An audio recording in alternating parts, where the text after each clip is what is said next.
اهلا بيك يا برج الثور.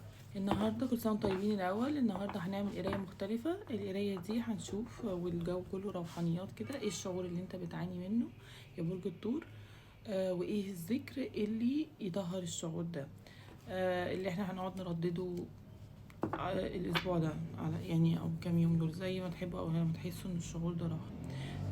احنا هنقسمها بالعشريات عشان نقلل الطاقه كده شويه وتبقى مناسبه لناس كتير قوي. يلا بينا. العشرية الأولى، تعالوا نشوف برج الثور. كانت العشرية الأولى الثور يعاني من شعور في الوقت الحالي.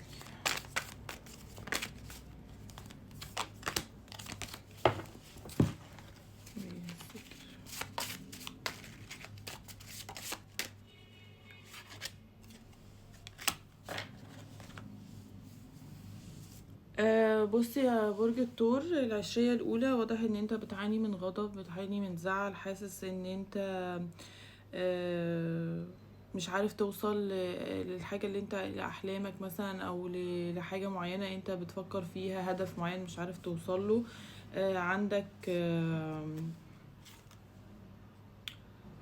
عندك شك، عندك ريبة كده. آه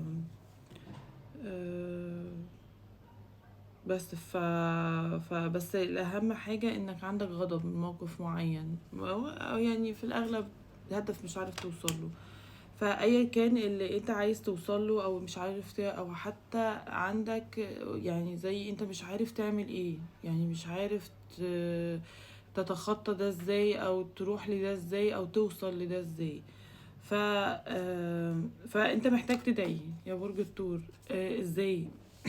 لان انا طلع لي الكارت اني اذا سالك عبادي عني فاني قريب اجيب دعوه الداعي اذا دعاني.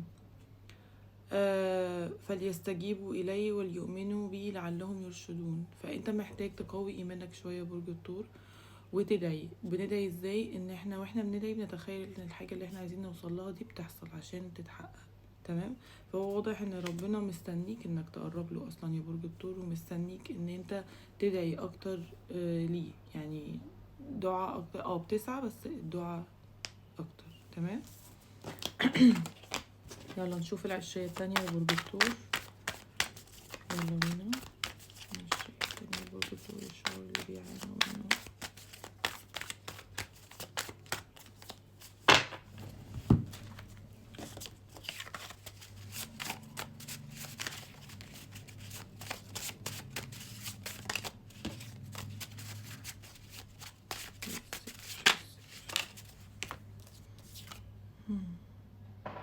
طيب بصي يا برج الثور، للعشرية التانية هو واضح ان انت محتاج للتوازن ما بين الطاقة الأنثوية والطاقة الذكورية، ما بين اليان يانج. محتاج تعمل التوازن ده.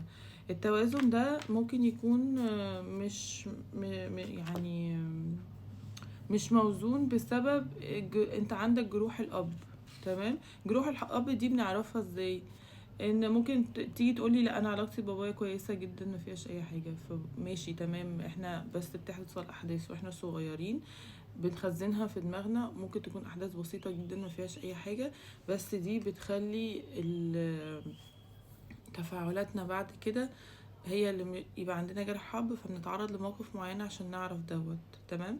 ملوش علاقه بعلاقتي بابايا دلوقتي ايه، او هو موجود او مش موجود.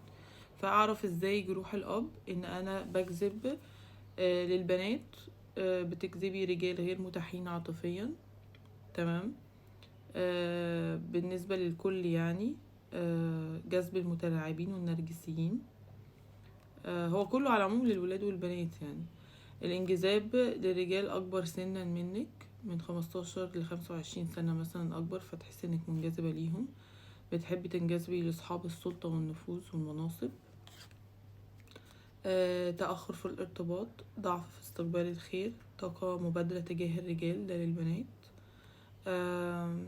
ان انتي اللي بتبادري دايما، انتي بتروحي تصلحي، انتي اللي بتروحي تعملي الابروتش.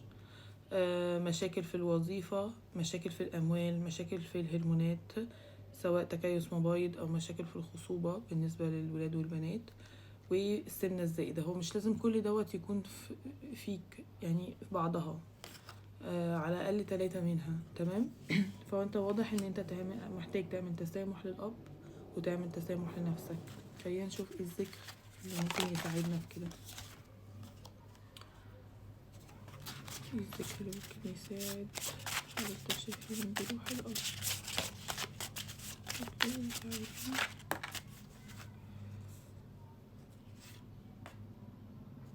بص، تحسين الحال وزوال الهموم والكرب واكتساب الوفرة والخير والأمان. يبقى لا إله إلا الله وحده لا شريك له، له الملك وله الحمد وهو على كل شيء قدير، وربنا آتنا من لدنك رحمة وهيئ لنا من أمرنا رشدا. حاجتين، يبقى لا إله إلا الله، لأن احنا محتاجين نفكر نفسنا دايما بأن لا إله إلا الله، وأن هو الأمان، وأن هو اللي هيجيب لنا كل حاجة كويسة. وهو المفروض نلجأ له، هو الملجأ، هو الصمد. وان احنا ندعي ربنا ان هو يحسن لنا من حالنا، سواء في الوفرة المادية، في الامان اللي جوانا اللي هو بعديه بتتحقق حاجات كتير. كل حاجة الامان بيحقق لي وفرة مادية كويسة، بعد كده بيحقق لي علاقات كويسة، بيحقق لي ان انا مش لازم يبقى عندي سمنة في مفرطة، ان انا يعني بعرف لما اجي اعمل دايت او كده بيقل جسمي، مش بعاني من ان انا مش عارفة افقد الوزن.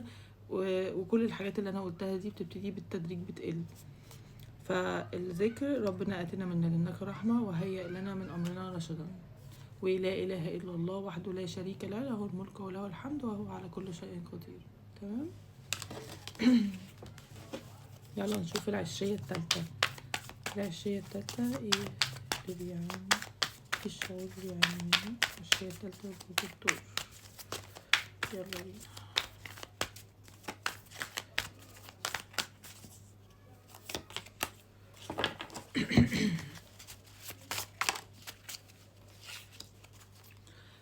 واضح يا برج الثور العشية التالتة ان انتوا عندكم مشكلة في ان انتوا تعبروا عن نفسكم بشكل صحيح. دايما عندك شكوك في نفسك وعندك شكوك في الآخرين. دايما بتراقب. ممكن تكون مثلا انتقادي، ممكن تكون الغلط بيلفت نظرك جدا، او انت بتبص الديتيلز لدرجة ان الموضوع بقى متعب بالنسبة لك.